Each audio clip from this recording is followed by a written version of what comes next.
Well, after healing our land and thanking our frontline health workers, we have to do the latest news update. And in our first story, the Supreme Court Justice nominee, Henrietta Mensah-Bonsu, says it's not the duty of members of the defunct Ayawaso West Wogon Commission to push for implementation of its report.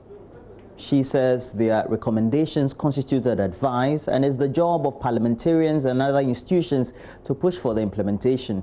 She was speaking at a vetting as she appeared before Parliament's Appointment Committee. You are guided by law. The rules say that when you hand in your report, you are functus officio. So it's not your duty to go chasing people to implement. It becomes property that honorable members like you should follow up, not the commission. The commission doesn't exist anymore. It is functus officio. And when, for example, judges take decisions in the courts, the judge may have really sweated over the decision. It goes on appeal and it is reversed. The judge doesn't hold a press conference to complain. That's the nature of it. Would you have wished personally for better? Well, when you give advice, you hope that it will be taken. But what I know of advice is that those who want it don't need it, and those who need it don't want it. It will be recalled, government rejected portions of the recommendations of the commission, claiming it did not stick to its mandate. Professor Henrietta Mensah-Bonsu says that it does not diminish the quality of work the members did. It is customary when people draft appeals to say that the judgment is against the weight of the evidence. So I do not see it except in that light. And enough of the recommendations were accepted for that not to be wholly correct. So yes, the language may have been infelicitous, but the Constitution uses that language. So anybody who wants to question something would be right to use that language, but I don't think it questions our competence in any way, no. Metropolitan, municipal and district chief executives in the northern region have been instructed to pull down all billboards that could cause road accidents in the region. Northern Regional Minister Alhaji Salifu Said, who issued this directive, says these billboards, which often block the views of oncoming drivers, contribute significantly to carnage on our roads. This is one of several directives coming from the Regional Security Council to curb the menace in the northern region as part of Joy News Arrive Alive campaign.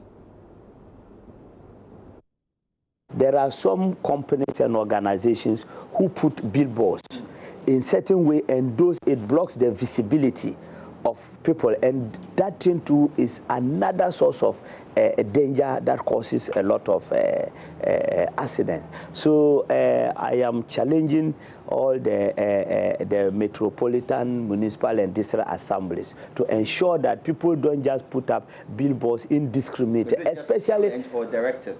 It's a directive. I am directing them, particularly in Tamale.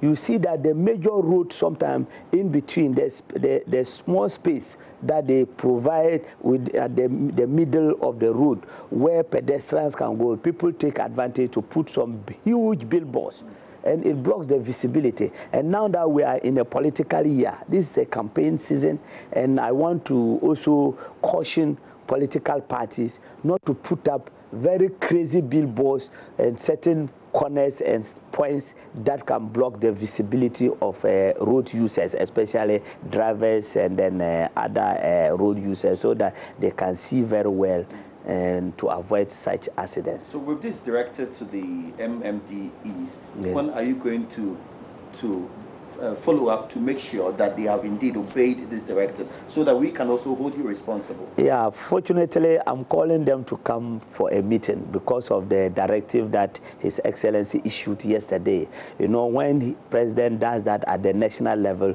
we at the regional level will also call the structures within our jurisdiction to call them and relay the message to them and monitor and track to ensure that within their district assembly level, they also enforce it to the latter. That is the only way that the impact can be felt. So I'm calling them to come, and I'm going to make sure that this one too is, this road safety issues is highly emphasized. And I'm very happy that you have taken the pain. Joy News, you are doing very well, and for you coming down to the region to pick our minds, our thoughts on it is very good. So it has, we've seen that we are not doing it here alone. Whatever we are doing, you will now let the whole country hear, and it will sort of motivate us to know that what we are doing, everybody knows. Because the whole thing is that if we do road safety awareness, it is not only, the information is not for the people within your catchment area, because people come in and move out. Especially in northern region here, the whole country, we are the food basket of the country. So we get vehicles coming to load foodstuffs and other things, cutting across to down south. They come in and go. And our people too, they go to buy things from Kumasi, Accra, Techima. And then the southern drivers too, they also load and come. So when you now start relaying this thing across, even though you are picking the information from northern region, it's for the whole country. Moving on, health experts have recommended social distancing protocols and the strict use of nose masks as part of measures to slow the spread of coronavirus. However, some residents of Yeji and users of the Yeji ferry in the Pru East district of the Bono region continue to defy these preventive measures. Now, with the region yet to record a case, the people believe the virus is nowhere near the predominantly fishing community. Correspondent Anasabi visited the community and brings us the latest. We are currently on the Yeji ferry. This morning we are here to inquire from the people here how they are observing the required social distancing protocols that have been put out there by health authorities. We also want to find out whether the people here are using the nose mask or face mask as recommended by health authorities. So let's do these interactions quickly with these people to find out how they are protecting themselves from the novel COVID-19 pandemic. No, for here they don't practice it. Even some people sell the face mask, they don't see the need. And because of the fish market, how they do it, mostly especially on Sundays, the distances is just very poor here. It's not common. For most of the people here, they believe that the COVID-19 is nowhere near the Pru East district, hence their attitude towards the preventive measures is extremely low. If you advise them, they also they understand it. For instance, I was in the town this morning, and I saw someone. I know him, and I asked him why is this not using it? He said this Pru East, they are not. We haven't found some of the COVID-19 in this place. So for them, they know that they cannot have it. So that's why they are not be using. That's what he told me. An organization should be organized such that they should involve most people, and also education has not gone deep into the people. They see it as a normal thing, and they feel that most of what we hear is at the down south. That is how they see it. Do they have any message to authorities with regards to the unavailability of hand washing kits at the riverbank? That, according to most of these people, is a health threat to the users of this particular ferry.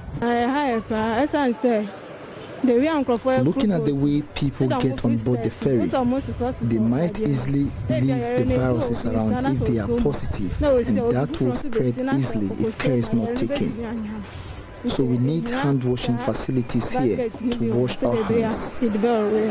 So it will be better to put them here, and I advise those who are working on the planto to talk everyone, whoever is coming in and going in, to wash their hands before it's going or to come down. Authorities should provide some here so that users of the ferry could wash and sanitize their hands to get everyone prevented from the virus.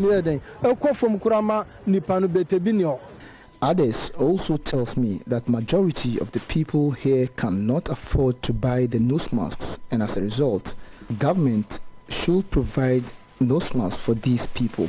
The ones they said, a lot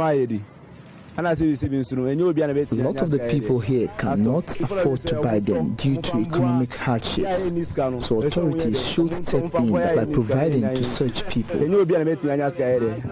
Some of the people, however, suggest that the use of nose masks must be made compulsory, especially for users of the ferry. It will be very helpful if made compulsory as implemented in Accra and Kumasi, so that would help us a lot. Reporting for Joy News, Anas Sabit, Yeji.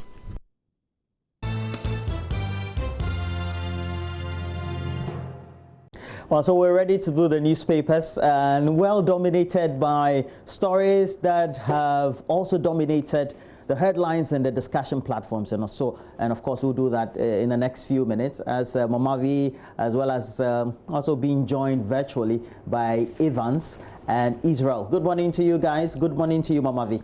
Hi, good morning. Good morning. Good morning. Yeah. Great to see you guys. Yeah, great to see you too. Nice seeing you too, Mamavi. Yeah, hopefully you slept well. No, I did. Yeah, Israel looks good. Israel, Roland. Yeah, Israel. Okay, can I ask you though, because yesterday you said you were not stepping out, so the glasses up there, like, it's for the show? He looks like a Wall Street. You made this one? Okay, so I can see very well when it's far, but if I have to read fine print, that's when I use the glasses. Okay, yeah. I thought it was some kind of style, you know? No. You reminded. I thought so too. You reminded me of Kojo Yankson. So I was wondering whether it was one of the styles you also adopting. Oh, he does that? No, not. I mean, that's another fashion, you know. But Charlie, so your pick. Which newspapers are you doing? The two of you. Well, the newspapers essentially have the same stories. It's about the NCA trial, virtually. So it's running through virtually all of the stories, and then the vetting of the Supreme Court judges. All right, so let's start. I think interesting. The story now. Okay, Evans, your sound is breaking. We can't quite hear you, so we've got to work on that. So let's start with the review, and then you'll come through. Let me begin because I've got the Daily Graphic. So let's just start with the Daily Graphic newspaper. And on the front page of the paper, $4 million NCA scandal. Bafu Boni, Tevi Alaji Osman jailed. Court orders confiscation of assets. The three gentlemen pictures on the front page of the paper. Also, Professor Mensa Bonsu Kolendi sailed through vetting. It was absolutely impressive, the two yesterday, and I had to go back home and listen to Professor Henrietta Mensa Bonsu all over again for about 2 hours. Vice President launches integrated ICT system for Maslock. And then this one also hitting us yesterday, Domolovo found guilty of contempt, but of course the judge did not impose a custodial sentence. Details of that story we will also bring to you in this review. In the center spread of the graphic, MIDA takes delivery of transformers for power projects. President inaugurates housing projects at Douala Barracks. Ghana Health Service identifies 4 regions as COVID-19 hotspots. That conversation is also on the show today. Details of that in terms of these hotspots, what makes them attracted or attracting COVID-19. Is it that they are attracting COVID-19, or people in some of these places are simply not taking the necessary precautions? On the back page of the graphic, Maritime Security seizes 10 canoes in illegal oil bunkering, and Chinese company presents 800,000 Ghana cedis to COVID-19 fund.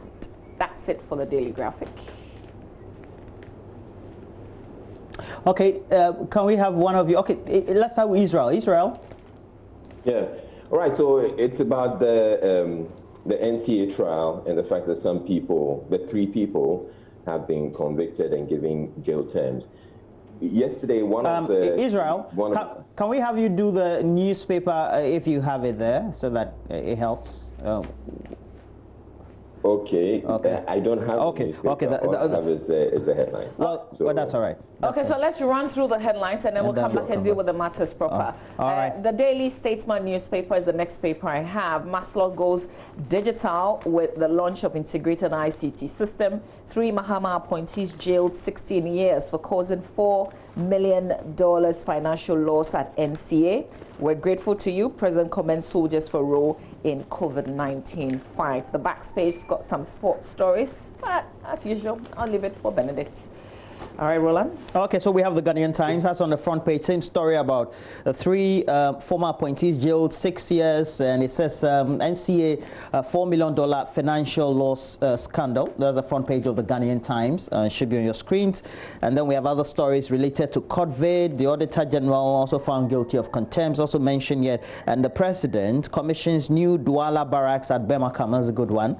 I used to say close to the community back in the day. We have other story. Let's go to the Dispatch. The Dispatch says MPP's General Secretary John Bwedu warns there will be mayhem in Ghana if 2020 elections are not held.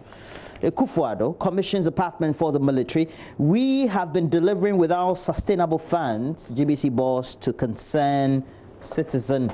Now let's do the daily guide, then we'll come and do the discussions as it were. So we have the daily guide on the front page. It says Bafuboni Tevie Osman jailed 16 years in NCA trial. Again, Domelevo occupies the front page of the daily guide.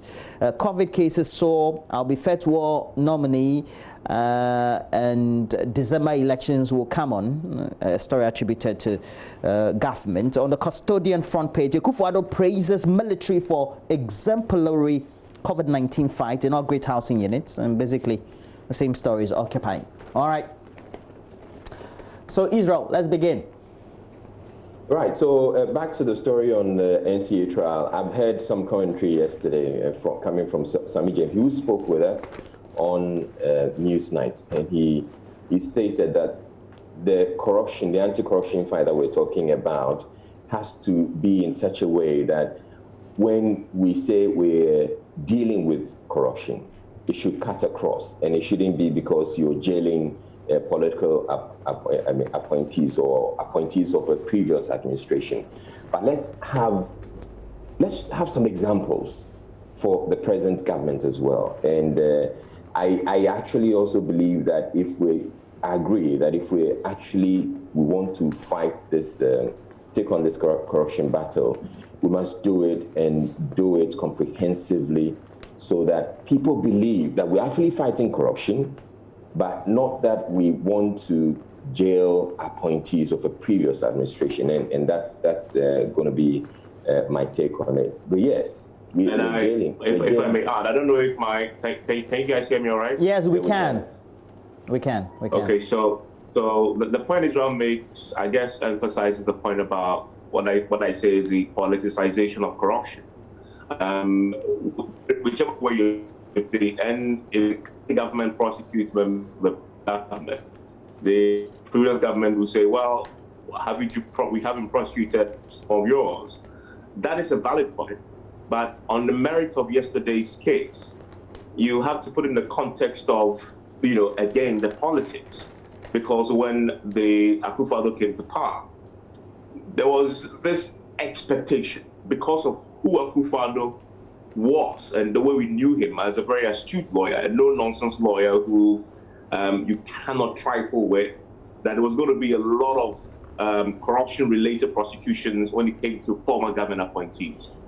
That happened. Why? And within the MPP itself, people started getting frustrated with the system that you guys, we were in opposition, we touted how corrupt they are, we come into government and we don't see any prosecutions. This was the first case, this is the first case that has been successfully prosecuted involving former government appointees, and in the context of that you see Sami Demfi, you see yesterday I also heard the NPP communications director, people taking credit for it if you're in government, the opposition party obviously feeling that this isn't enough. And this is going to continue for a while. But if you put it in the context of an election year, this could be significant for the NPP. This is something that we look at and say, well, we told you we're going to be prosecuting, and this is the first in the case. But you can expect, I think, that the people who have been jailed yesterday will come back fighting, as I heard Martin Kpebu say on Top Story yesterday, that you can expect that those involved yesterday will certainly come and go for a review and challenge the verdict of the court yesterday. I mean, but it's actually, you can't take the politics away, can you? No, you cannot. Yeah, you can't take the politics away, Evans, I agree. But let them do the politics, but let's also see, or let's have citizens convinced that we are actually fighting corruption and jailing people or prosecuting people who are found to be corrupt. And let's go through the legal process, just like we have done. Regardless of their political affiliation. Exactly. Yeah. Well, but we also do know that there's a certain precedence in the Fourth Republic, and we also do know that post-2000 saw many of these actions of prosecuting former government officials, and we have a number of them to also look forward to. Victor Salome had to serve a jail term, subsequently even died following that as well. Yankee, and then we have Daniel Agbodakpi. Then post-2009, we saw a foreign minister, Oseyeje, and many of them also going through the court process, Stephen Asamoah Boateng, and it's become a feature of the democratic dispensation. I don't know whether it's come to stay that we'll only see prosecutions of perceived corrupt acts which are touted during the electioneering only when a party wins power. And I believe that if that has got to change, we, the citizens, would need to hold the political leaders more accountable than we do. I want us to come to... That is why I was excited to know that we had appointed a special prosecutor in the person of Martin Amidu. I would have been so much more excited if I had seen Martin Amidu actually go to court with some of these corruption-related cases. Okay, I want to ask you on the back of that, would it make a difference? But I also wanted to draw your attention to the fact that these persons convicted yesterday were not necessarily politicians, with that kind of definition, because they didn't serve as ministers. These were persons who were working. One is a board chair. Obviously, you can talk about the politics if you're looking at that. But one was a director general of the Communications Authority, the National Communications Authority, and then, of course, a security person who acted as a security person. So not necessarily your typical politicians in terms of a minister or a deputy minister in that kind of regard. But just the merits, the matter itself in terms of the context, can the politics, because they're coming from the previous administration, be taken away so that we deal with the matter itself? Does it give us any hope because we wasted $4 million? In the end, even the equipment that we bought had to be taken away because we couldn't finish paying off, and the Israeli company came for the equipment. So we spent that money, even though we accounted for $1 million of it, and we don't have anything to show.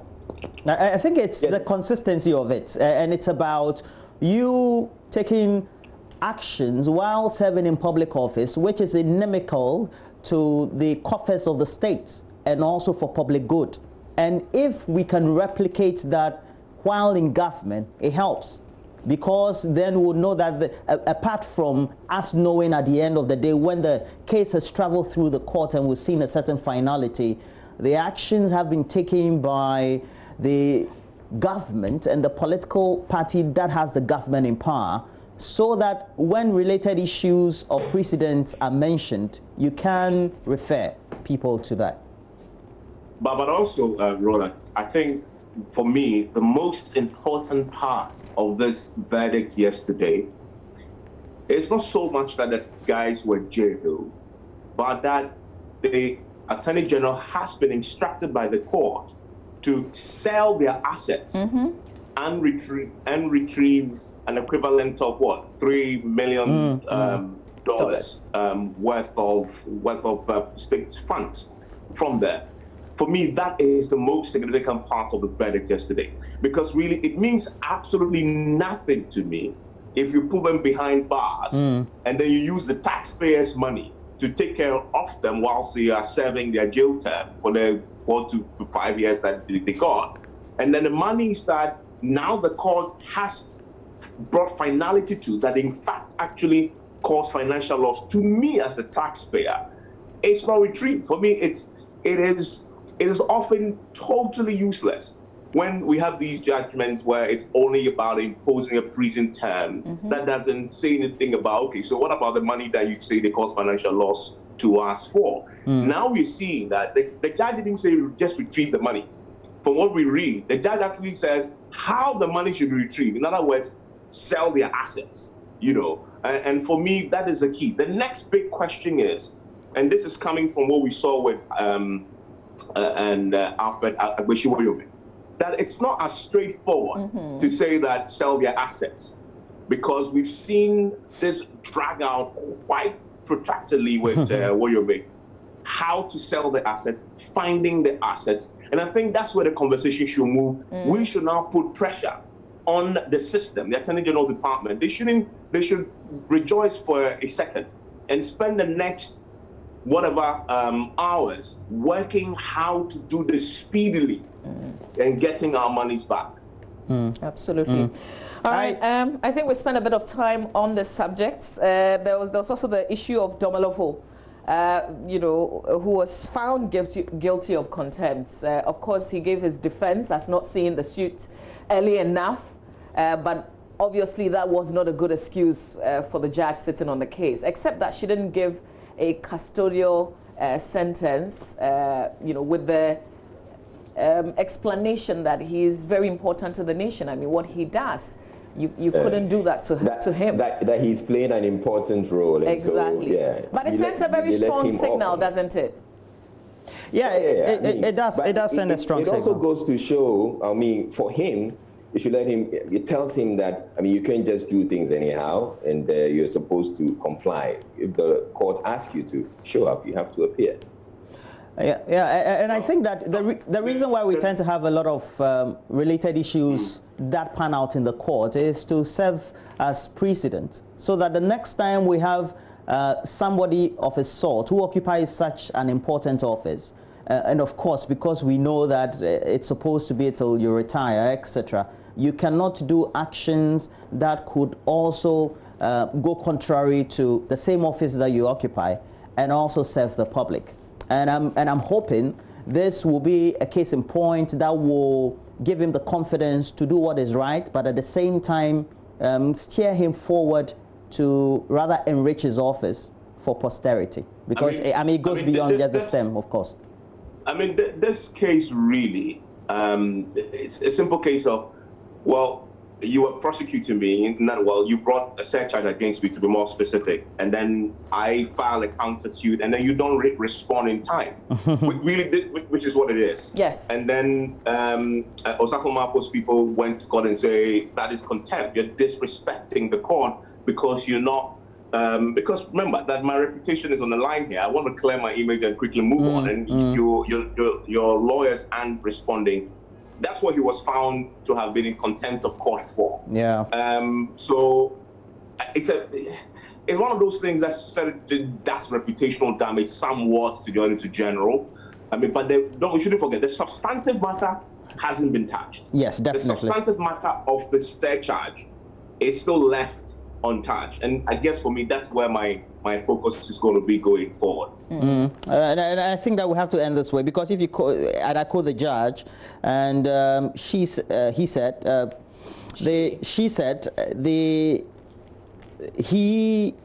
charges and disallowances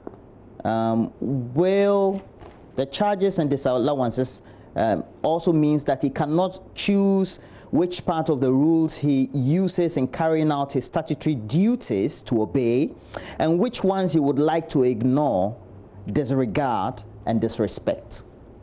So you have the powers as inherent in the Constitution, but you also need to make sure that you toe the line and obey the law. All right, let's do myjawline.com. I know this story is going to appear on My Jawline, so we can spend the rest of the time talking about it. The two nominees who appeared at the Vertin Committee yesterday, the nominees to the Supreme Court, and I think it's appropriate to say they wowed everybody. It wasn't like the previous day.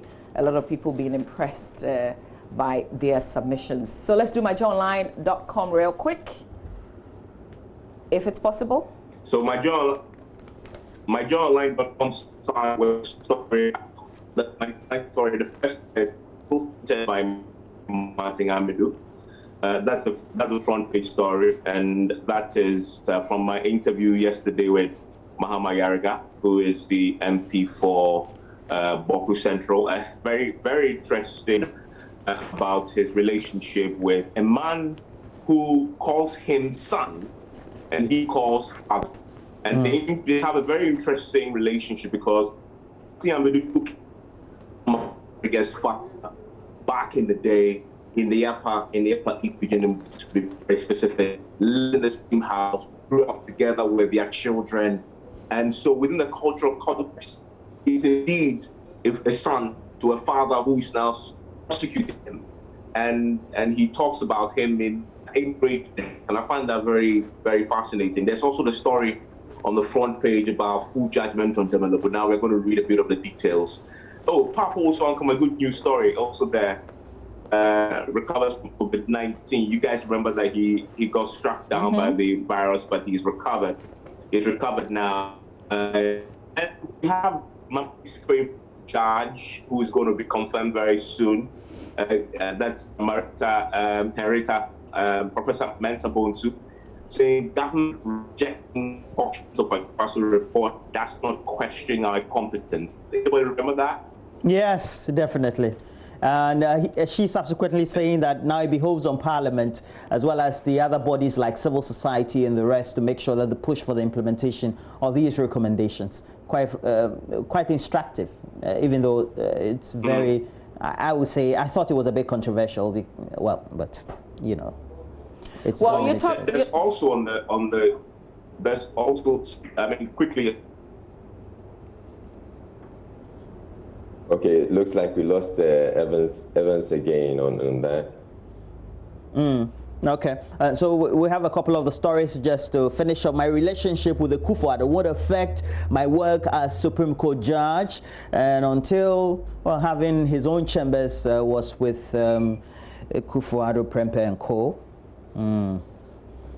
The key partner there. And then other stories, High Court finds Auditor General guilty of contempt, and subsequently a story about some youth in Choco believing that Intampi wheat protects them against coronavirus.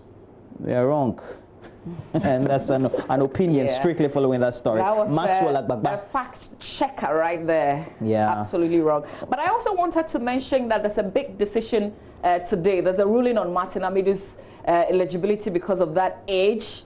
So it looks like back to back we might have some big decisions, and that's one to look forward to today. In the court. Okay, so I just want to take us back to the newspaper because there's an interesting story there. It's in the center spread of the Daily Graphic, I believe, where media takes delivery of transformers for power projects. It just goes to show that we still have, you know, the MCA funds being made available to support the electricity system. Even though we're not getting all of it, at least there's some work still ongoing, and all electricity consumers should be excited. If we're having some new transformers coming into the system, certainly it's going to make it the distribution of power a lot better.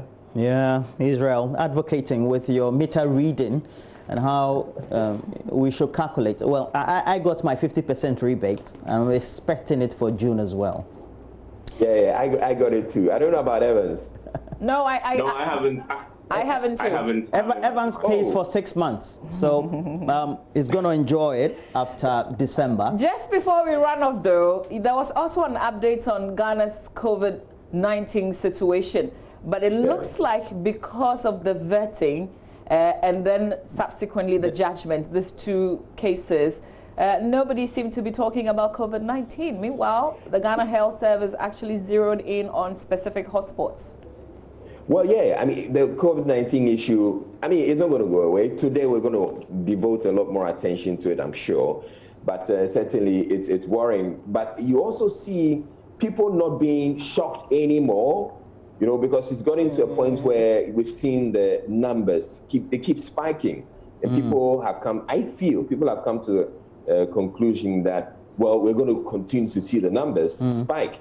So at that point, if you throw 5,000 at me, I'm not that scared anymore. It doesn't really capture the headline as it would have some time back. But yes, I think we should focus a lot of the conversation on doing things to keep ourselves safe, which is wearing the nose mask. Some people are deciding that I have the nose mask, but I'm going to put it in my pocket or in my bag until it becomes necessary. But no, you should wear the nose mask. I know it's uncomfortable, but yes, that's the only thing you can do as of now to keep yourself safe. All right. Because we don't have a vaccine. Absolutely. Okay, gentlemen, we have to go. We've got sports coming up. Thank you very much for joining us. Evans and Israel. Yeah. Enjoy your day. You too. Go back to sleep. No, Israel, Evans, they don't sleep. They don't sleep. No newsman ever sleeps, I think. It becomes a habit. All right, Benedict comes up next. Still conversations around the English Premier League. And the German League as well. Supposed to start this weekend. All right, there's Formula One, but I don't think Benedict will go there. Stay with us.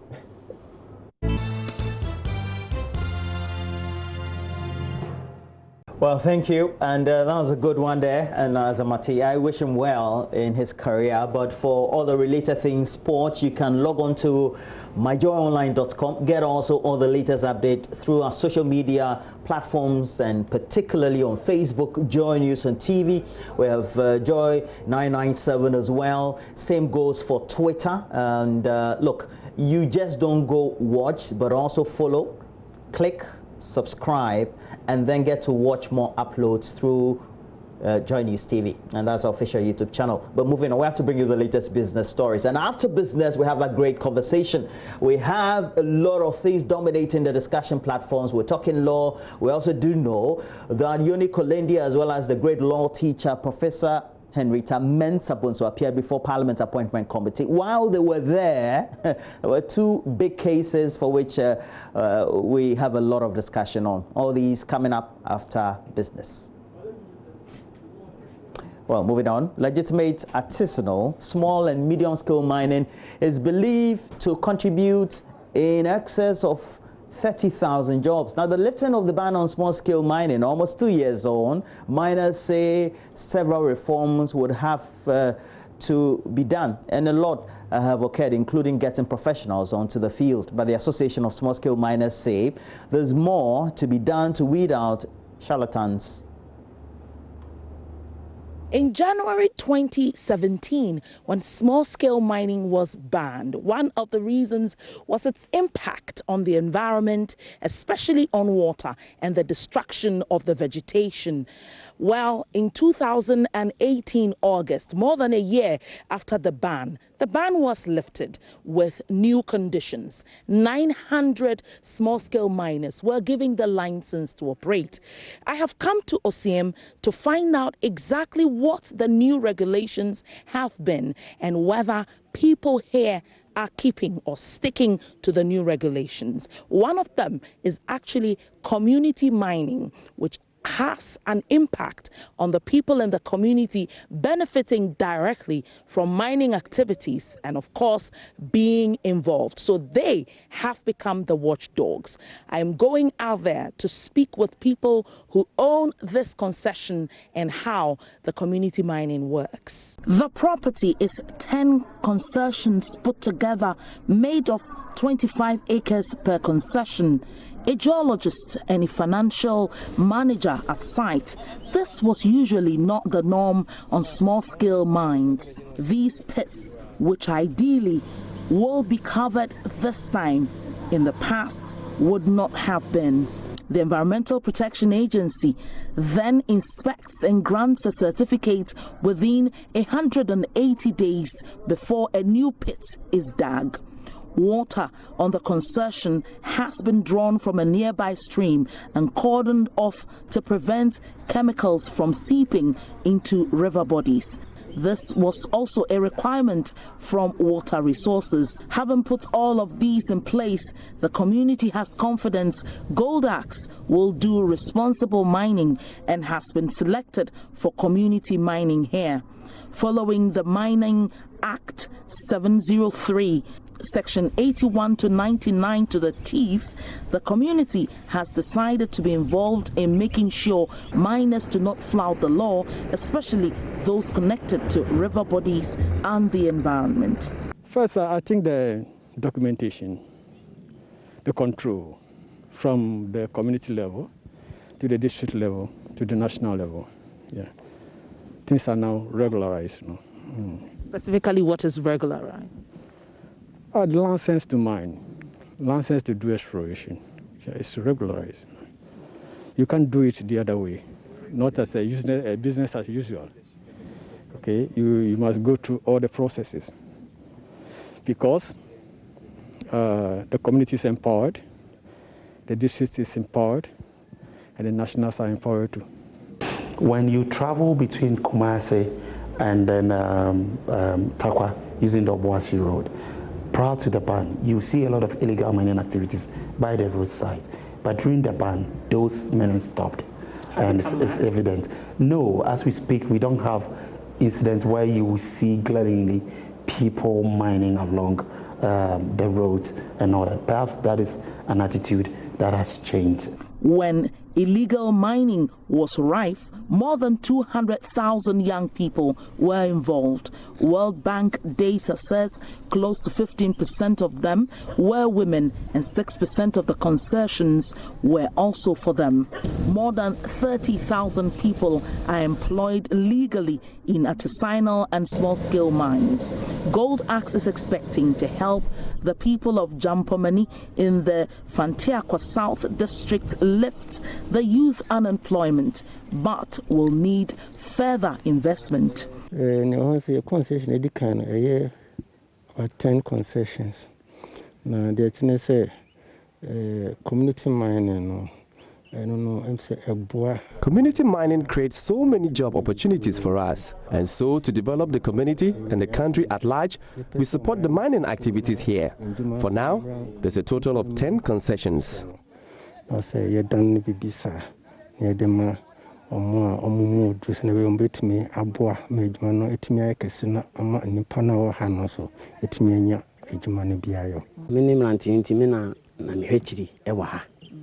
Nti obi bia obeba se ope concession no me na beba bisimi so nti obi bisimi so na me do company for je otumi bia ma be years asini bia ma. I am the youth leader in this community and I assist interested parties with intentions to mine in my community. I first ensure that all the concessions are endorsed by the Minerals Commission. The mining really helps us, particularly the youth. The genesis of community mining is job creation, just to let them mine, but in the right way, so that they will not disturb the vegetation. So, with we want to go into the last scale. The Association of Artisanal, Small and Medium-Scale Miners admits a lot has changed, but fears illegal mining is far from over. Kofi Renchi adds, while the small-scale legal mining has resumed, more than 40% of their members whose license were given back to them cannot go back to do business. With the last time we checked, we had less than 40% of the licensed miners operating. Though the good news is that Minerals Commission, it's also licensing new areas and all that. Perhaps we're going to have a bottleneck of people who want to go through vetting because of I said that the vetting process has stalled. And then again, the ban on importation of earth-moving equipment, excavators and coal really is affecting our operations because not everybody had their equipment in-house. However, some more will want to enter the sector, but vetting, which allows them concessions and mines, has stalled. The initial 900 that went through vetting did so because of the process resources and all that. But after that, people were still going through vetting as we speak, there are people who are waiting to be vetted, which is out of the 1,350 that was quoted by the Interministerial Committee on Illegal Mining. But just that the vetting process has stalled.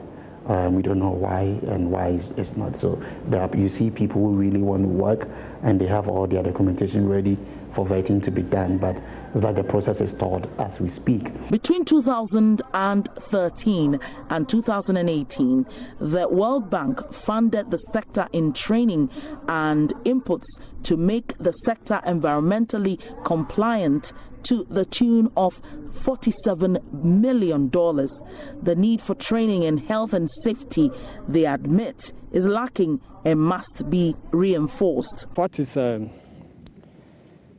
should be the next step, I would think, is to undertake more training for the small-scale miners to understand the scientific processes involved, and also economically, financial aspect, and also environmental aspect. Those are the aspects that I think should be enhanced. Chinese and other nationals infiltrating into the small-scale mining sector is prohibited according to Section 83 of the Minerals and Mines Law 703. These are the issues government will have to keep working at to make the sector deliver on jobs and stay environmentally compliant.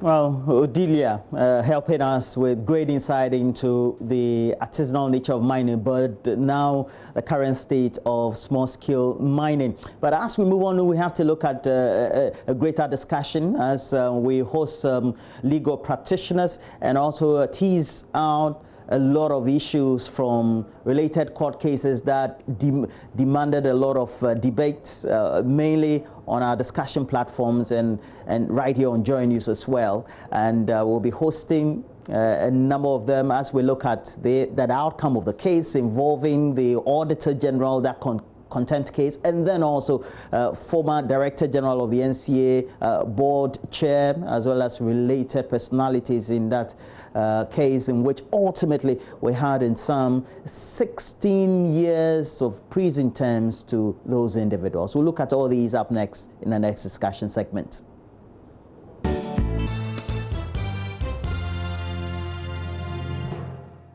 Well, we're in to do the discussions, and we told you about those two court outcomes of the cases involving a former chair as well as Director General and two others, and even a third, a fifth, who was subsequently acquitted of a transaction that was undertaken during the administration of John Dramani Mahama. We'll look at all these, including the Auditor General's contempt case. But look, let's start with this. And the Accra High Court has directed the Auditor or the Attorney General's office to seize properties worth some $3 million from former top officials of the National Communications Authority. Now, they have also been handed jail terms ranging from 6 years to 5 for causing financial loss to the state. Former NCA board chair Eugene Banfo-Boni, former Director General of the same institution William Matthew Tete TV, and a former Deputy Coordinator of the National Security were all found by the court to have been reckless and also acted with impunity in the purchase of cyber surveillance equipment worth $4 million. Joseph Akable was in court.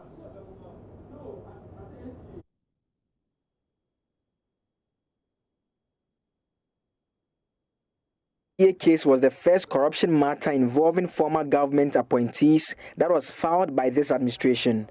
The Attorney General in 2018 accused 5 former government appointees of causing financial loss in the purchase of cyber surveillance equipment.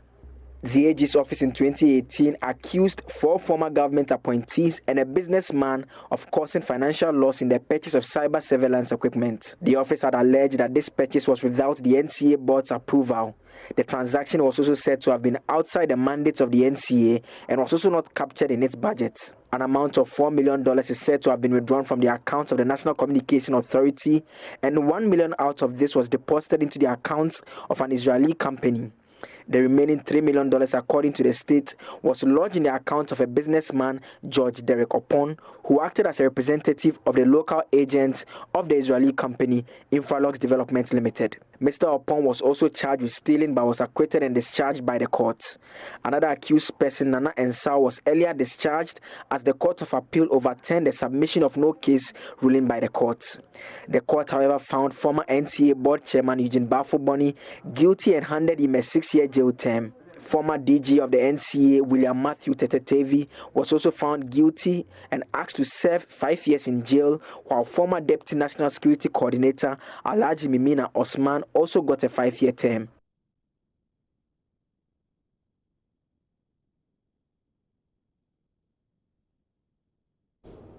Still in court, and Accra High Court, presided over by Justice Ifiasari Botwe, found the Auditor General Daniel Domelovo guilty of contempt. Now, the court also held that the reason given by the Auditor General that he was busy finishing up an audit report for Parliament, hence his failure to respond to an appeal seeking to set aside a surcharge, is untenable and an afterthought.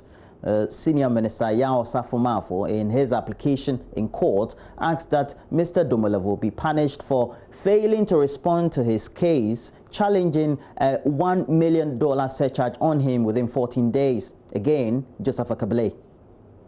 The senior minister filed a case in court asking that Mr. Domelovo be punished for failing to respond to his case, challenging a $1 million surcharge on him. His lawyers had asked the court to either impose a prison term or any appropriate sanctions against Mr. Domelovo. The Auditor General's office had insisted that Yao Safo-Mafo wrongfully caused $1 million to be paid a UK-based consultancy firm, Kroll & Associates, to undertake investigations on behalf of the government. He has pointed out that there was no valid contract between the UK company and the Ghana government when Kroll & Associates began work in 2017. Justice Botwe, in a ruling, said the law requiring that the Auditor General responds to appeals to his surcharge within 14 days is good law. She also stated that evidence before the court shows that Mr. Domelovo was properly served and his failure to respond was willful. Lawyer for the Auditor General Thaddeus Sori pleaded with the court to be lenient in sentencing the guilty Auditor General. Justice Botwe said the court notes the important role the Auditor General plays and doesn't want to discourage him. She, however, said his office is always late in responding to such appeals. She then opted to rather caution and discharge the Auditor General. Now we have to do the discussions. Mama V. Well, absolutely. We've got two lawyers joining us via Zoom, but also to remind you that we've got a third issue, which is the Supreme Court's making a decision, the judgment on the eligibility of Martin Amidu. Remember, he's got a case about his age. That decision will be made today by the Supreme Court. But we've got Mr. Bernard Oredu Donko, who's a private legal practitioner. Also, Inosa Fuseni, he's a private legal practitioner, also a member of Parliament for Tamale Central and ranking member on Constitutional, Legal and Parliamentary Affairs Committee of Parliament. I want to say good morning to you. I think even before I could start, lost one of you, but good morning to Bernard. Okay, all right. Mr. Donko, good morning to you. Good morning, Mama V. How are you? Very well, thank you, and I hope you're staying safe. I'm staying safe. I'm observing all the protocols, and I have my nose mask with me wherever I go.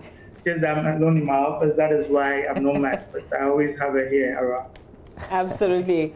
Great to know. So I want us to begin to, obviously, the High Courts got very busy yesterday, but the one that, I don't know if it was a surprise or if because of COVID-19, the attention wasn't really there until the judgment came. And this has to do with the NCA issue. On the surface of it, one would think, oh, it's the NPP that is prosecuting NDC, people who worked within the NDC administration, but there's also a real issue there. So let's start off. And Mr. Inosa Fuseni, you've also joined. Can I say hello to you?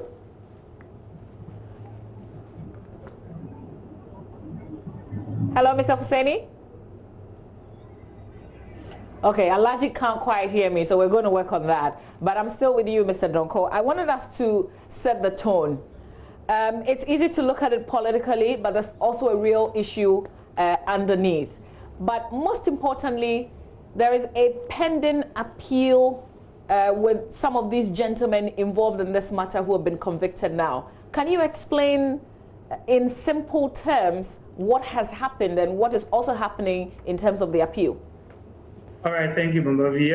I sat through court yesterday. I mean, for some of us who have been following, we were very much aware that the day for judgment was going to be yesterday.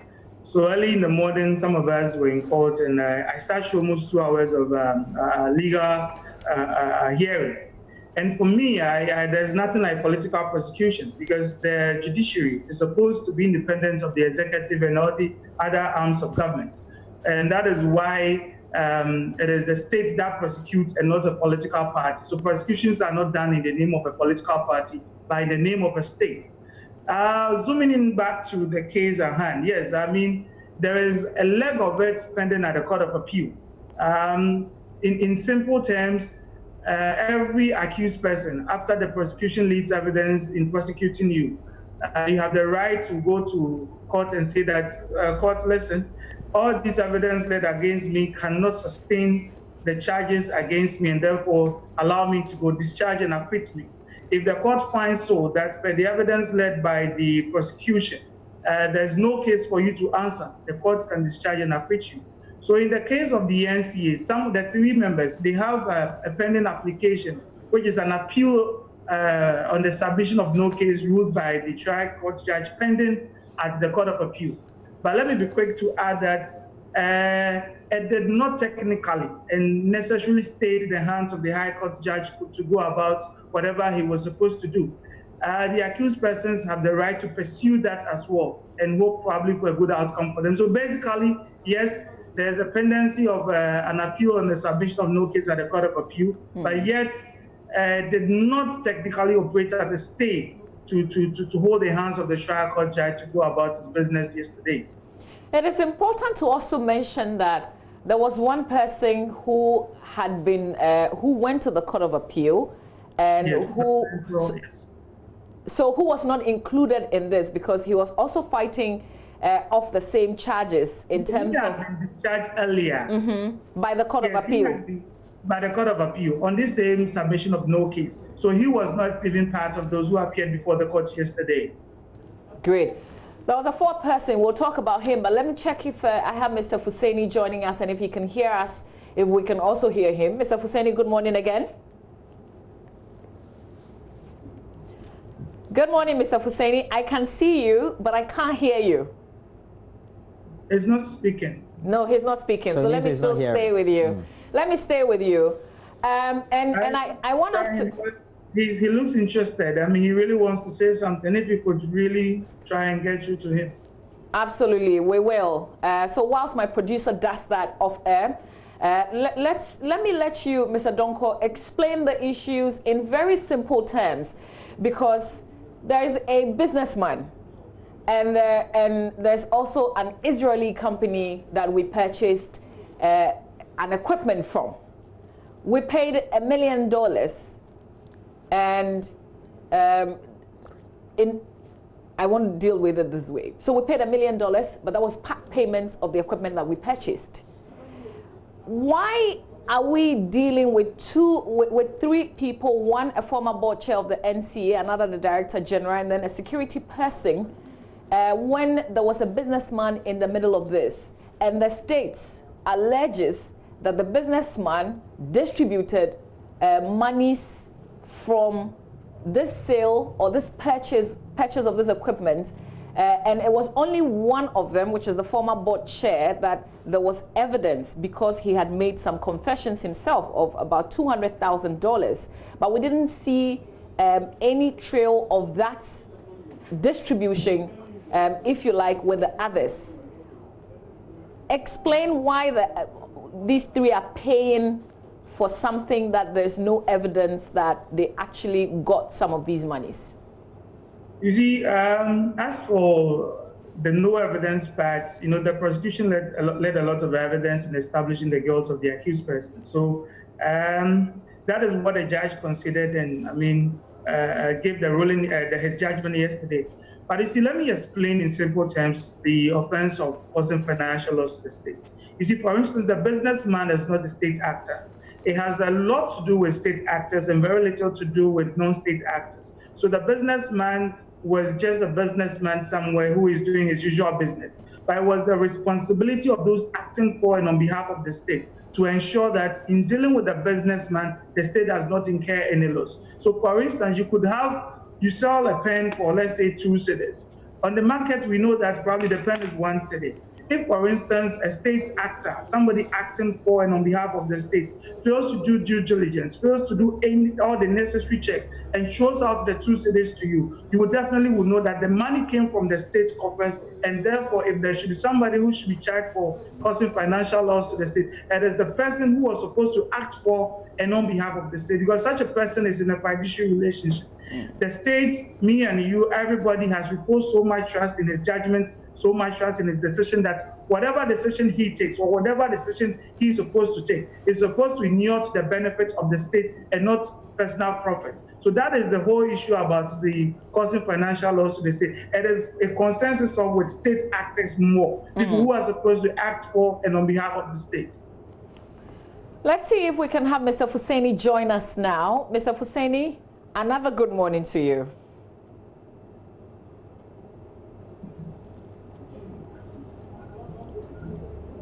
Hello, Alaji.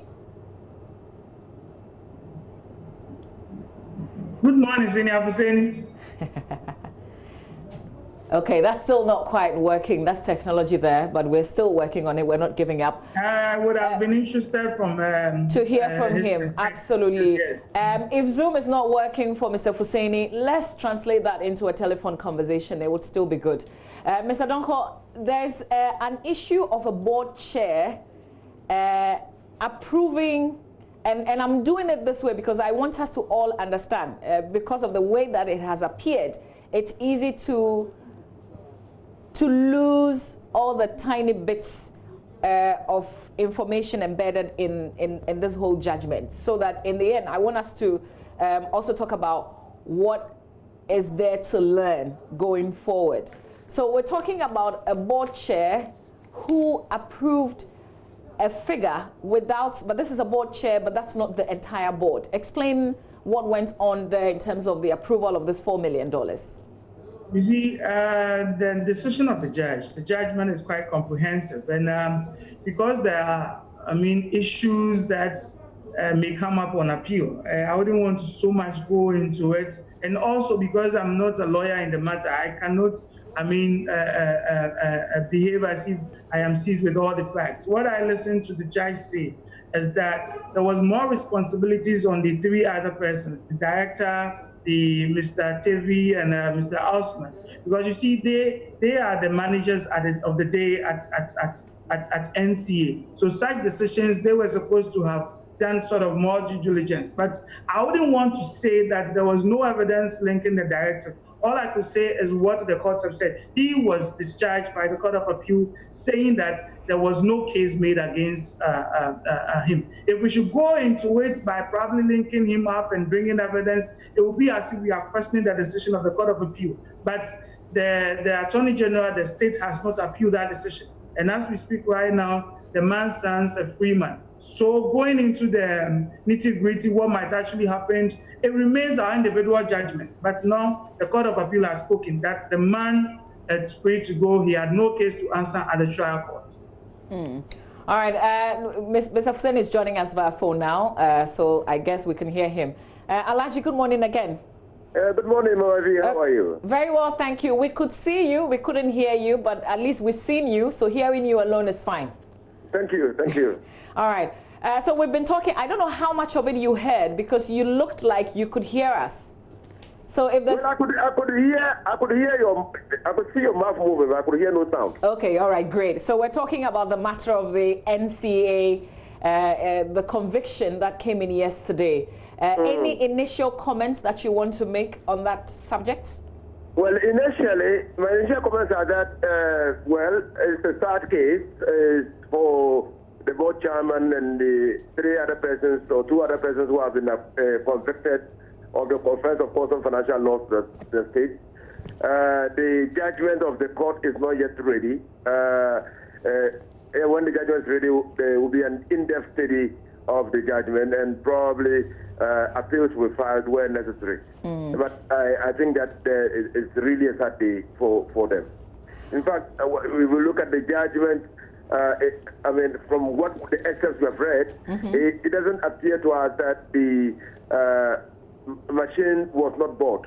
The machine was bought. So what was the law?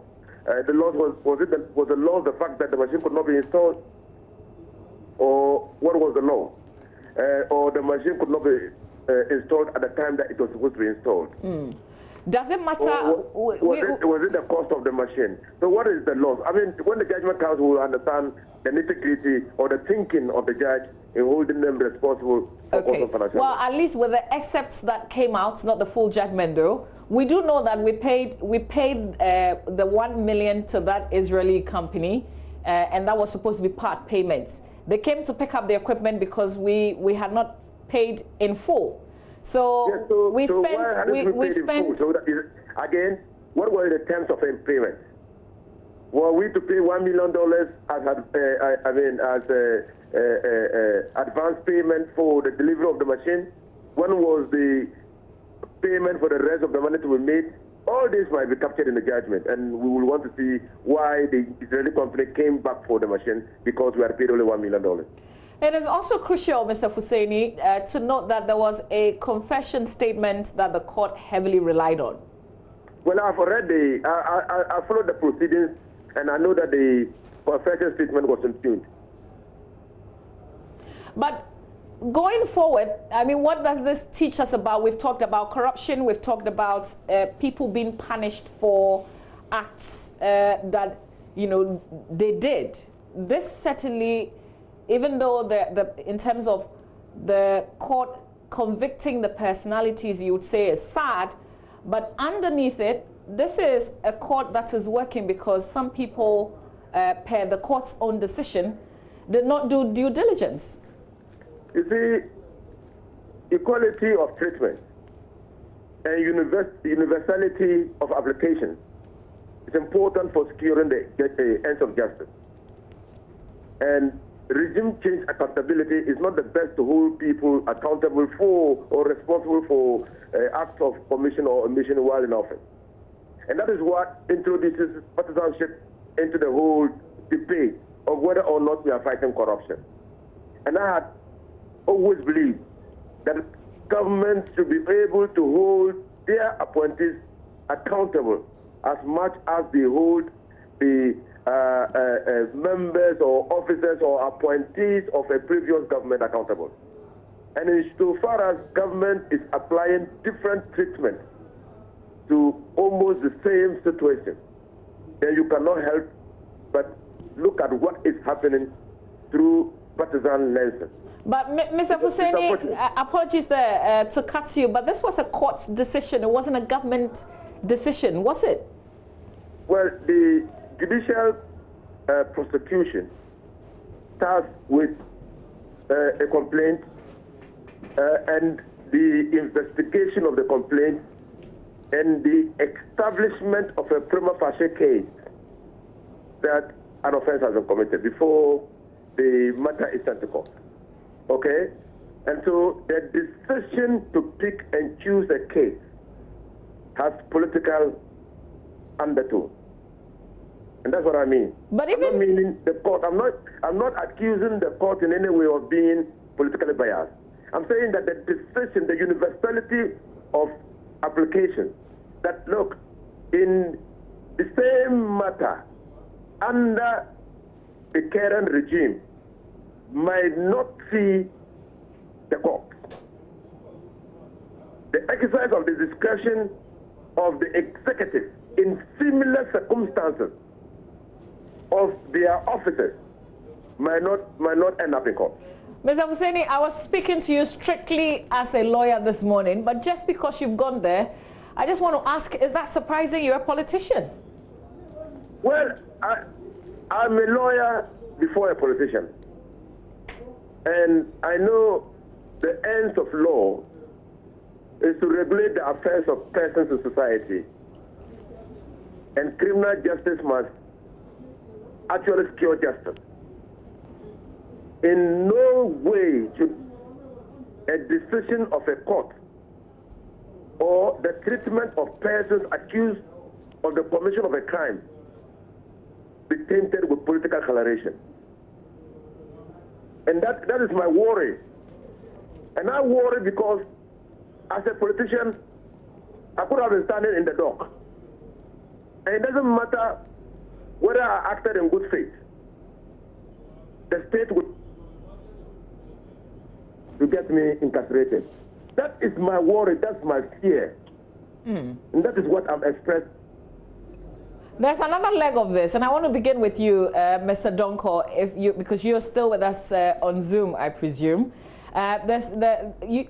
Normally when this happens, it would be, so we've convicted, people are going to jail, and the money is gone. But in this case, the judge also ordered for the confiscation of their assets. Yes. And that's a game changer, isn't it?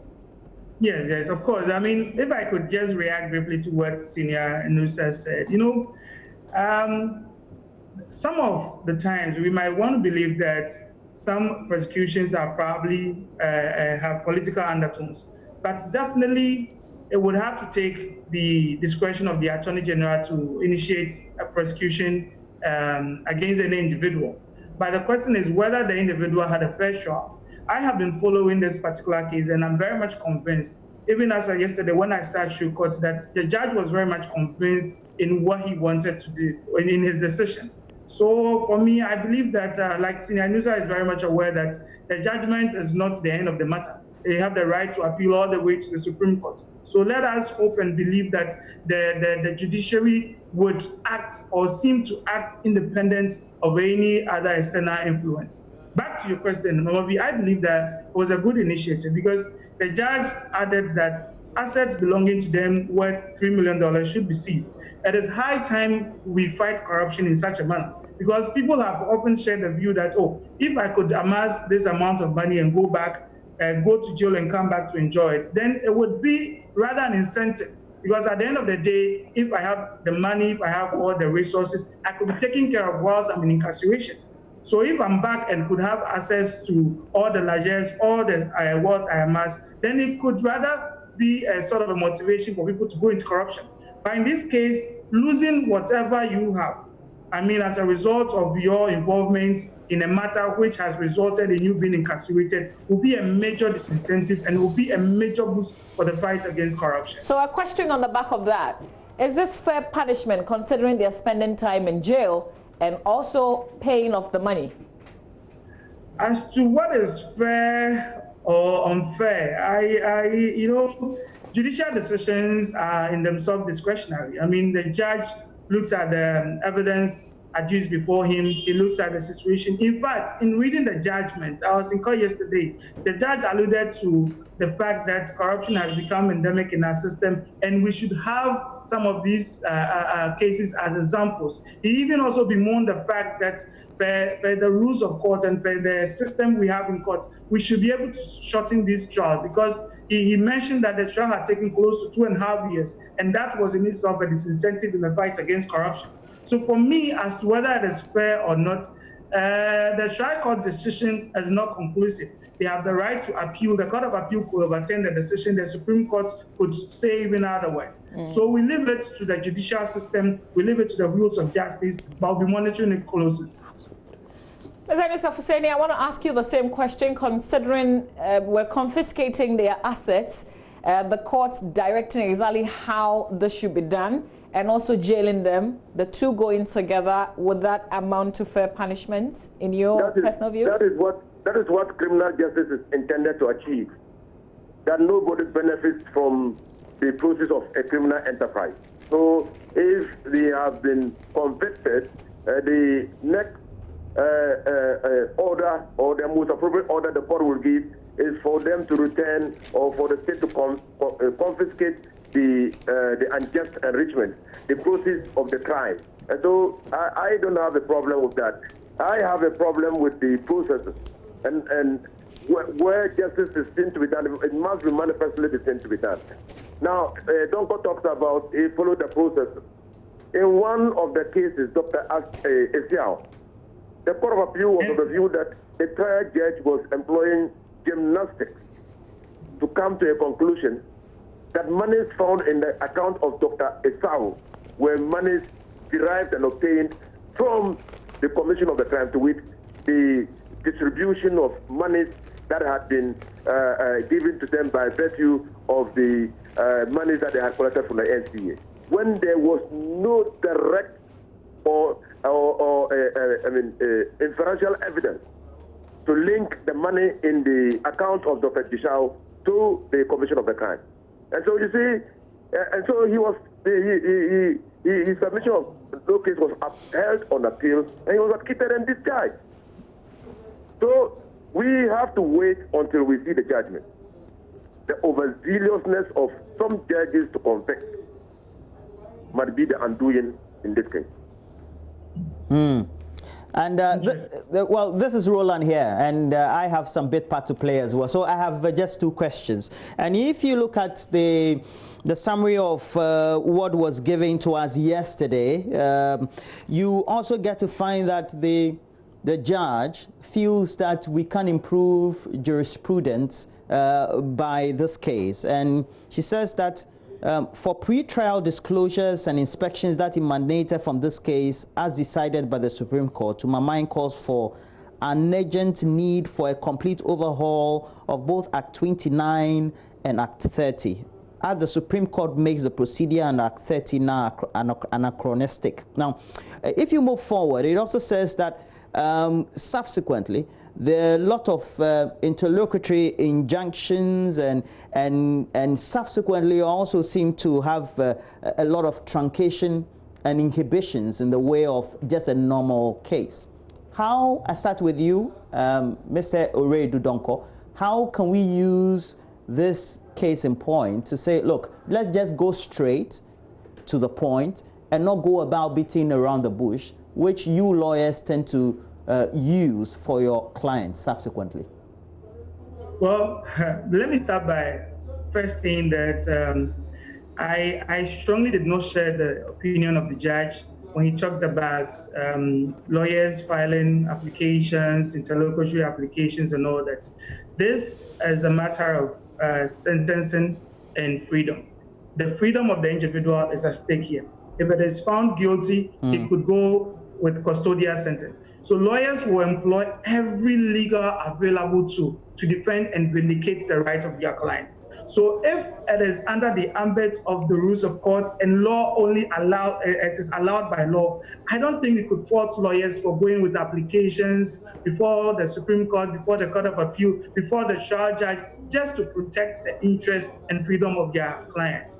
This case is epic in the sense that at least when it comes to disclosures, now at least we have a directive from the Supreme Court as to how criminal prosecution should go about disclosures. Initially, before this particular case, we never had that. So at least this case has given us the opportunity to enrich, to expand the frontiers of our criminal jurisprudence.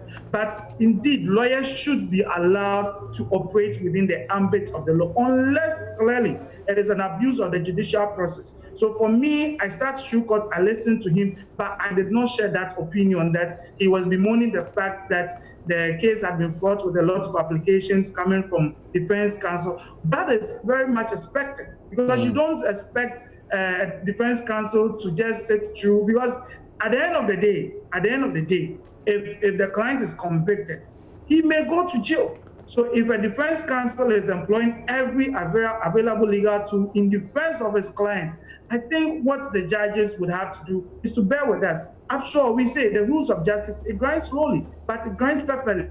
So for me, I believe that there should be no shortcut for criminal prosecution, and every person should have his day in court. Every person should be given the best legal assistance, the best legal representation, even if it takes 2 years to secure a correct conviction. It is better than using 6 months, 3 months to go get somebody wrongly in jail.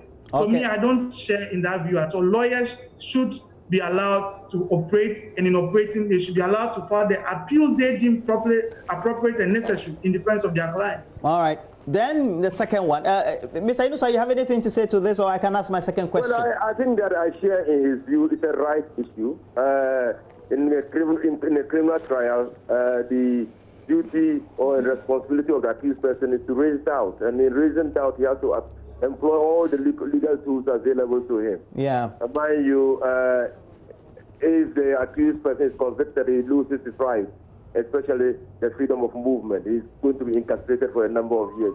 He loses support of family because the family will no longer have access to him. There are many things that he will forgo.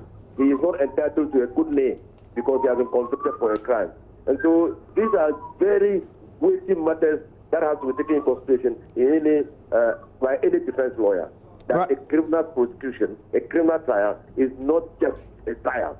It's a trial that involves the life and dignity of a person. Now, in 2016, we had Mr. Chikata organize a press conference. In this, you go into the archives, you can well find. And he was really concerned about the application of the law on causing financial loss to the state. Now, he said on that day, in that press conference, and I was there, he said the law is archaic and was not in tune with the times. And we know this is a matter of controversy. Let me start with Mr. Inusa on this related application. I totally agree with Chikata, Chachi Chikata. I was part of the council in the quality grain case, and I was left in no doubt at that time that the law is bad law. I am still in no doubt that that law is bad law. But because it has now been weaponized, it is difficult for any political party to bring an amendment or a motion or a bill to have it repealed, because it is now weaponized. Political parties and governments use it against their political opponents, and that is the difficulty. Mr. Oredu Donko. Well, I wouldn't share in the view of Mr. Inusa that is bad law.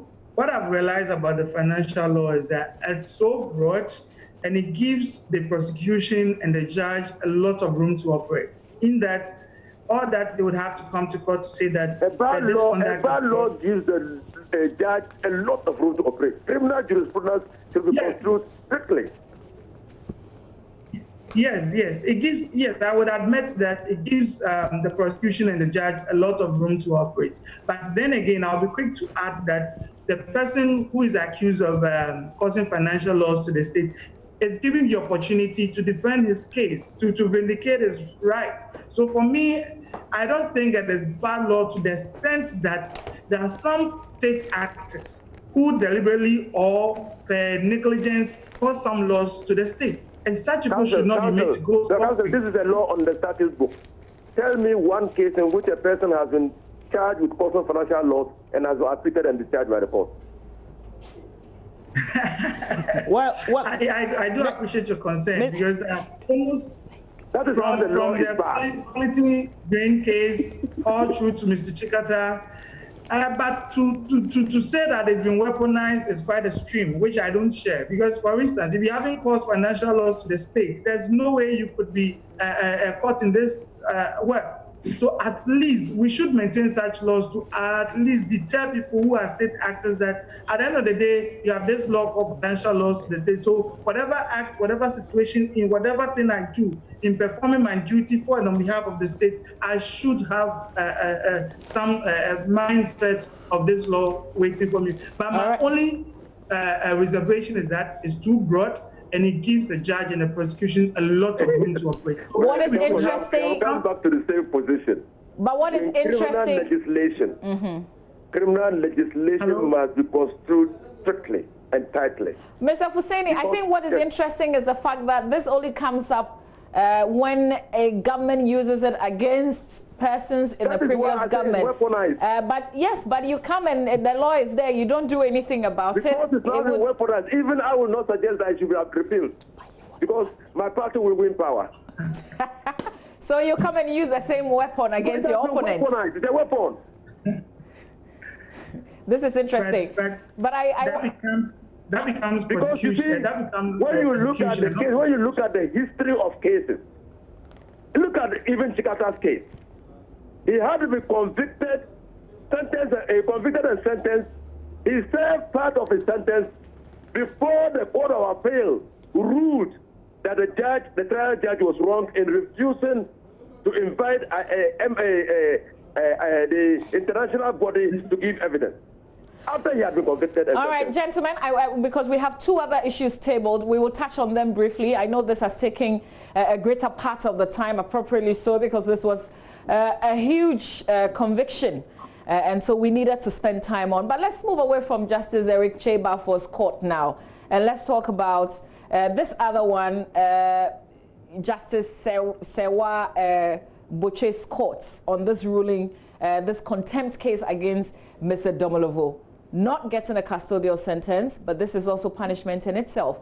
What does it say in terms of procedure, doing the right thing? And I'll start with you, Mr. Donko. Well, for me, I think that people should not disregard court procedures and the requirements or what the dictates of orders of courts require a person to do. Because you see, I always tell people that the last hope and the last resort is the judiciary. So if we don't respect rules of court, if we have so much disregard for what court asks us to do, then it's dangerous for all of us. Because you see, the point is that once you subject yourself to judicial processes, you should be ready and available for all the requirements that comes with it. So for me, I think that state actors, individuals should respect the court. Because if we have a judiciary which is not functioning, if we have a judiciary which is not biting enough, if we have a judiciary that people can just disregard them, that is not good for all of us. Because for me, the judiciary is the last hope for every nation. Mr. Hussaini, I just wanted to ask, still on this issue, if the Mr. Domolovo's office is obviously very busy, why is the Attorney General not taking up issues on that office's behalf, if you like? Well, Domolovo has been sued in his personal capacity, okay, as Auditor General, and then the Auditor is a constitutional creation, and because of that, the decision in the Electoral Commission case, you remember, where they said that because they are independent constitutional bodies, they should have legal counsel representing them other than the Attorney General's office. And so that's the constitutional creation. The office is a constitutional creation, and that is why the Attorney General probably is not minded to step into the matter.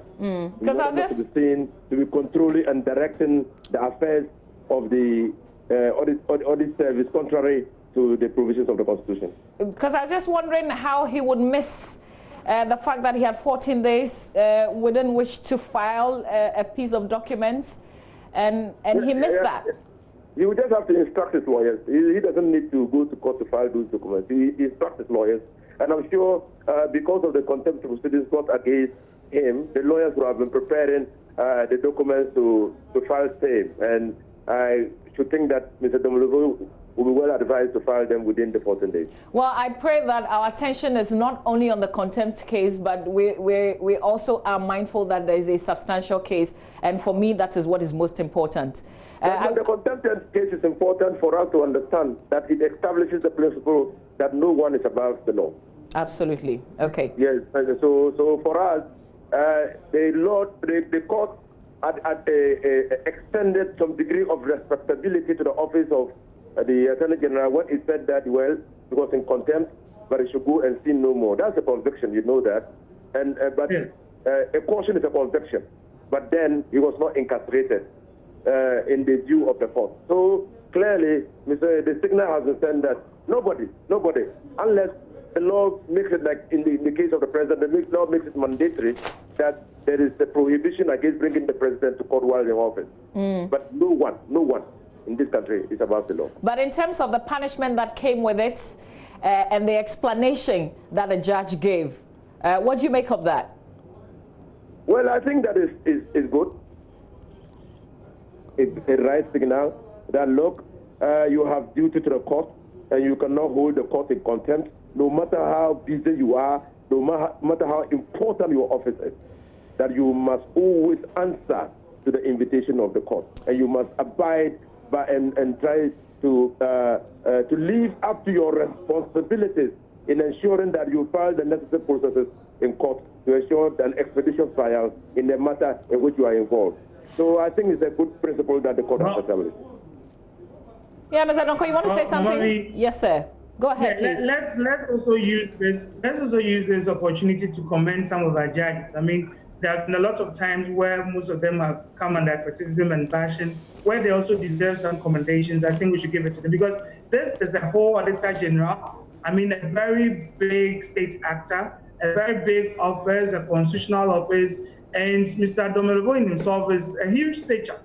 So for a High Court judge to have gone the way she did, I think that it means that there is hope in this country, there is hope in the judiciary, and we can say that once the judiciary will be acting in such manners, then at least we could all have a very good day in court. So I would want to commend the High Court judge for taking such an initiative. It has often happened so many times that it has been swept under the carpet, nobody talks about it. So for the High Court judge sitting to actually convict an Auditor General in the stature of Domelevo, then it means it's something we should commend.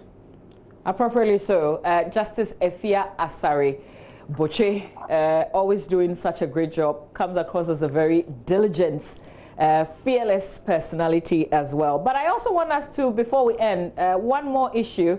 All eyes on the Supreme Court today on that ruling on Amidu's eligibility as special prosecutor. What are your expectations, Mr. Hussaini first? Well, it is an interesting day. We are waiting to see what the legal gymnastics the Supreme Court will use to analyze the case, because clearly Martin Amidu's office, the public office, was established pursuant to the Article 195 of the Constitution. The Martin Amidu is a public officer. The Constitution provides for the age limit for a person to occupy public office. Martin Amidu was not given a contract. He was appointed as a public officer when he was 36 years old. So we want to see what will be the outcome. Mr. Redonoko? Yes, you know, the Supreme Court's decisions are often motivated by personal philosophies and personal beliefs. So looking at what I'm hearing, it's going to be an interesting journey because it will have a telling effect on the appointment of what are you hearing? Oh, what I'm hearing concerning the panel is a mixed panel with different philosophies. You know, the Supreme Court's decisions are often motivated by personal philosophies and personal beliefs. So looking at what I'm hearing, it's going to be an interesting journey because it will have a telling effect on the appointment of what are you hearing? Okay, we obviously have issues with this technology, and within that, have I lost you, Mr. Donko? Are you talking to me, in video, but not in audio. Okay. Yeah.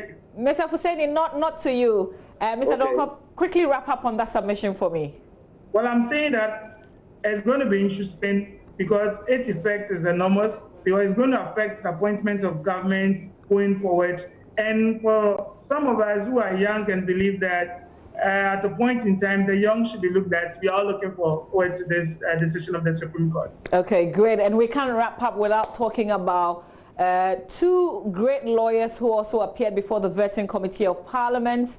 Got everybody, well, they got very positive reviews, even from us ordinary Ghanaians.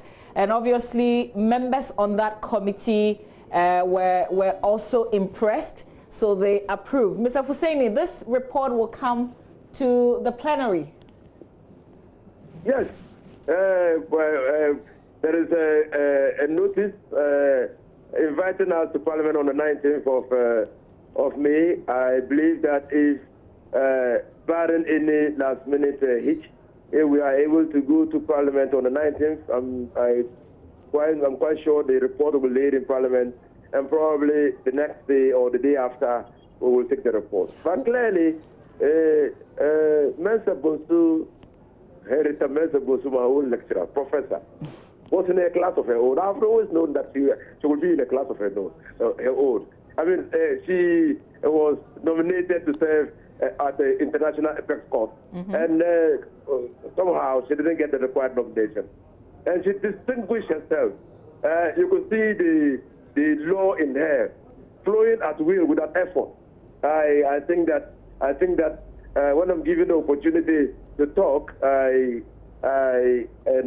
contribute to the report, clearly, I will pay my tribute to Henrietta Mensah. She taught me, and I have always had no doubt whatsoever in her capabilities as a good lawyer, as a lecturer, law lecturer, and now as a Supreme Court judge nominee. You know, Mr. Donko talked about philosophies. When you look at the two, Professor Henrietta Mensah and Yoni, what would you say they represent? What are they bringing to the Supreme Courts? But Yoni and Professor Mensah are not comparable.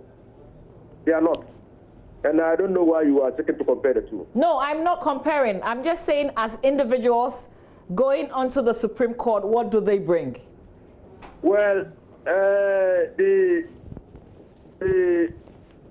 Professor Mensah, from my assessment of her, is a realist. Okay. So she will talk to the issue, she will approach the issue as it should be approached. Okay. All right. And I believe that she will carry that onto the Supreme Court. And she is not afraid. I repeat, Professor Mensah Bonsu is not afraid to talk her mind. All right. Thank you, Mr. Inusa Hussaini. Just your final words in terms of their philosophies, and what do you think the approach would be for these two? Yes, I talked about philosophies, and with the two is an interesting mess. I mean, one is coming from the academia with a huge experience. I mean, I could say that she could be a teacher to over 60% of practicing lawyers right now. And so you know that, I mean, most of us know her, we know her tendencies and all that as a teacher. But as a judge, probably we are yet to know her. But we believe that just as she's excelled academically, she'll bring that excellence to the bench, because they say excellence cuts across. Mr. Yoni, some of us look up to him as a very experienced legal practitioner. And that is why I say that they come with a different mix. One with a huge baggage of legal work, and one with academic work. And it will really enrich our Supreme Court. We only hope that opportunities will come for them to let us feel their philosophies on the Supreme Court's bench. All right, gentlemen, thank you so very much for your time this morning. Thank you for breaking the issues down for us as well. Stay with us. We've got two more conversations coming up right here on the AM show. We've got Akese Brimpong joining us as well. But time now for our fake news project story for today. Our focus is on whether COVID-19 can be transmitted through sex or kissing. Biologist at the University of Ghana Medical School, Reverend Professor Kwamina Sego, has been reacting to this.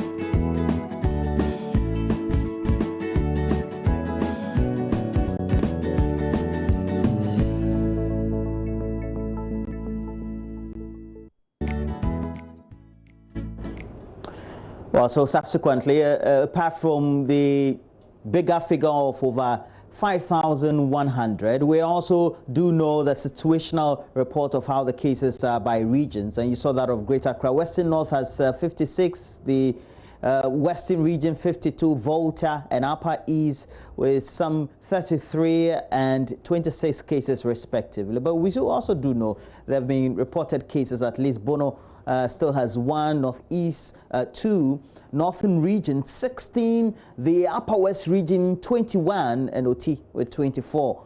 And you look at the deaths so far and the recoveries, deaths or fatalities 22, and recoveries are in the number of 494. It speaks to the wider conversation about where these cases are located, where they were reported, because if you look at what was the content of that news conference or interaction by the COVID team on Tuesday, focus on where we can locate the cases.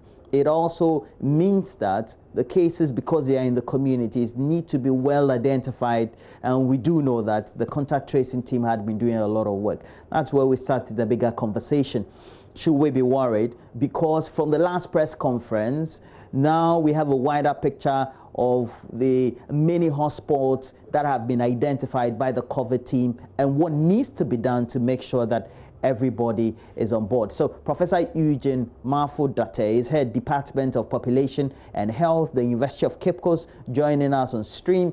And Dr. David Nanaije is a biostatistician, also with the University of Ghana. Good morning to all of you. Can you all hear me? Professor Date as well as Dr. J. Yes, I can. Yeah, great. Now, my first question, straight away we'll go to you, Professor Date. What did you make of the briefing yesterday from the COVID team in the first place? Well, good morning, Roland, and I think I'm not the head of the department, I'm just a staff in the Department of Population and Health, just that correction.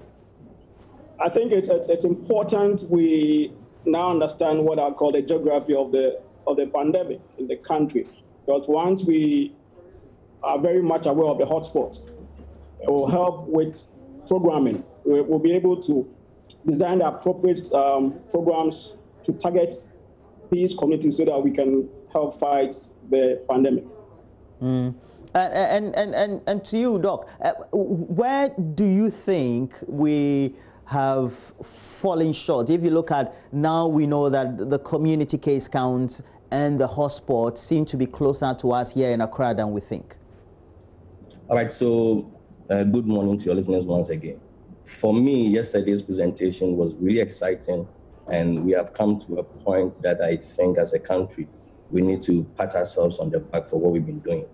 Now, to go to your question, the next step that we need to move towards is to employ more of data science in terms of where we've got into.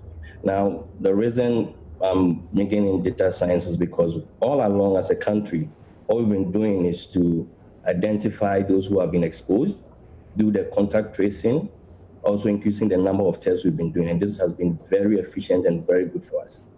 Now, as the numbers have increased, which is also a good thing for us as a country, because once you have the numbers, you have power to predict and to model. And what that will mean is that once we have the numbers and we can model and predict, it means that we have an opportunity to go in front of the virus, to know where it's going and what it's going to do now. So it's important that we consolidate our gains. Whatever we've been able to do is good. And I say a big thank you to all the biologists, all the frontliners, and what they've been able to do. But at this point, we need to move fast. We need to use the data that we've gotten, this rich data, to predict and model and check where we have to go and deal with this virus. And that is where I think we lack now, and that is the direction I will advocate for the nation to be heading towards. Now, Professor Date, if you look at what perhaps the more developed countries have done, even though they have been overwhelmed with cases, is to try as much as possible to space out and try to get closer to their provinces or their regions or their communities to be able to detect. That has also brought to the fore a lot more cases. In our situation, because we've just zoned out Accra and the rest of the regions to be the main hotspots, does it mean that perhaps there's some level of concentration more on some others than the ones that perhaps don't have too many cases? Well, I think, Roland, we need to appreciate the fact that cities and towns differ in their socio-demographic characteristics. So now that we're very much aware of where these hotspots are, we can figure out what the population size are, what the age distribution is, the education levels, the level of religiosity, the kind of work people engage in, and the sort of movement in and out of those communities, because these are all sort of drivers of the pandemic. These are drivers that make communities and individuals in these communities more vulnerable to the pandemic. Now that we have data on these, we can then look at what are the main drivers of this pandemic in here. And I would hazard I guess, and look at about 3 main drivers of this pandemic, which for me are the population density of these areas, the kind of work people living in these areas do, and also to look at the sort of social interaction in these communities. Now, if you look at the list of communities that have been identified as hotspots, you realize that these are communities that have very dense populations. And population density in itself makes people vulnerable, because we've been told by the epidemiologists and the virologists that the virus spreads through human contact. And if you have a population density of, say, 5,530 in, say, Accra per square kilometer, and we have about 5,419 in Kumasi, then you realize that it is by no chance that these are the 2 key regions with very high numbers of cases. So with this knowledge, I believe that we can then, like my colleague said, we can then get in front of the virus. There are things we cannot change about our social structure immediately in the short term. Not possible, because these are built-up areas, but the question is that they are built-up areas in New York and other places. But what about the density is transmitting the virus? It's more to do with the sort of living arrangement people have in there. What is the household size, for instance? How formal or informal is the location? Are people able to stay and work from home? Or they will have to go out to make a living? Now, as people move, they move with the virus. Human beings are the vector in which the virus exists. So as people continue to move for work, to make a living, definitely we'll have the numbers going up. But it is our ability to contain the situation which will get us to succeed or fail as a country. Dr. Naneja, you wanted to add something, but is it also now more imperative for us now to have many of you professionals in biostatistics and population, so that perhaps it gives us a deeper understanding of where the virus have moved to, and how perhaps we can better zone in and say we need to do the concentration, whether it's education or looking at public health in those areas? Yeah, Roland, absolutely. So when you look at the map that you showed before we started this discussion, and now some weeks back, you could see that the hotspots, even though they hadn't been identified, were more or less located in Accra and then Kumasi and a few parts of Kaswa. But if you look at today's map, you could see that it's a fair spread, right? And that gives us more or less an accurate sampling process, which means that if you listen to what Dr. Datta said, Prof. Datta said, now we have the social mix and then the demographics of almost the whole country. Of course, we have about 2 or 3 regions that have not been affected yet, but this is a good mix. And that gives us a fair opportunity to be able to predict correctly, because now we have almost all the demographics and ingredients, if I may say in a layman's term, what we need to be able to do our prediction. Now, not all predictions are correct or accurate, you cannot really have it, but it's a margin of error. But once you have a good mix of the data, which is a fair sampling structure, and once you have the right tools, you'll be able to predict with some small margin of error, and that is what we need to move towards. We have the skills, we have the people available, and we need to open up and give the data to these people to help with the prediction. And once we are able to do that, that will give us an opportunity to be able to move a little bit faster. Now, the number is 5,000. We are doing all we can, and I think we are in the right direction. But you cannot sustain these numbers, because as the numbers move up, they eat into your system. You have to quarantine people. Do you have enough?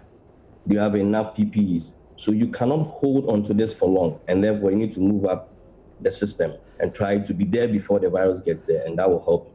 One quick thing I also want to ask is for us to improve on the rate of recoveries, because as the rate of recoveries improve, then the stress on our health system will also be coming down. So for instance, if about 50% of the people that we find positive are improving or getting treated, then it means the stress on our system is also lowered, and then we can be matching the virus good to good, and then we'll be able to deal with this virus. Okay, so I'll pose this question to the two of you. And first, I start with Prof. Date. If you look at, from your observational standpoint, what a strategy is now, what do you think it is? Well, I think we're going about the testing, the tracing, diagnosis, and the isolation. I think it's working perfectly. But I think we need to move to a level where we targeting people with messages that will bring about changes in their behavior. So because we need to appreciate the fact that we're trying to change a certain system. We are a country that is multi-family. We are a country that has, we have a certain level of social interaction which cannot be wished away in a day. But the most important thing is that we need to put in place a deliberate effort of communicating about COVID. Education is okay, but we need to move the education to a point where we're getting what we call social, and we need to do what we call social and behavior change communication. Yes, we need to interface the biologists, the epidemiologists, the public health experts, and the communicators. What we've done so far is provide education, but the question is that who is our public? Do we know who we're communicating these messages to? Do we have a clear target in mind? In communication, there's not like a general population. Because different people have different concerns, they have different aspirations, and they have different belief systems. People have different levels of risk perception. Now we need to appreciate all these publics and try to put in place communication materials and messages that will target each and every one of these publics. If we look at them as a homogeneous population called Ghanaians who we can communicate to, we might be failing the fight when it comes to communication and trying to change those behaviors. We need to go to the point where we'll have very well segmented publics and target them with messages that will bring about changes in their behavior, that will bring about changes in their attitudes. So we need to have a sort of a holistic view. The Ghana Health Service and its stakeholders are doing a great job. But I think it's about time we have a very multi-sectorial approach to doing these things, where we'll bring all sorts of people on board to help with this fight against the pandemic. Right, so I will also want to approach this in what I call the 3 R's. So we need the right data, right science, and then right attitude. In terms of right data, what I want Ghanaians to do is that if you test positive and then they are asking for information to help the tracing, try and be as candid as you can be. Because if you give the right data, that will feed into how we can do our modeling and do all the predictions. Now, if you live in a community that you know somebody that is showing some of these symptoms, you need to be quick about it, provide the right information to the right source. We have the phone numbers that we can do. Now, in terms of the right science, what I would want to advocate is that we need to, as Prof said, we need to bring on board all the expertise that we have. This is the time that we need to approach this in a multi-sectorial manner so that everybody will contribute his or her quota for us to deal with this virus. Now, the last R is the right attitude. The right attitude has to do with all of us in terms of what we've been told to do, put on your face masks, social distancing. These things are difficult to do. They've not been part of our everyday life because of the kind of social structure that we have built as a country. But this is serious.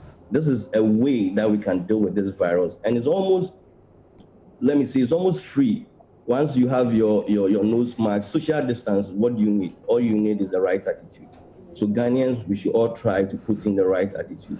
We should not say that this thing is not going to do anything to us. We need to deal with this. In terms of our culture, in terms of our religion also, it's fine. We have to deal with it. But we need to look at how to approach this in a science-based manner. And I think once we apply these 3 R's, we'll be able to deal with this virus.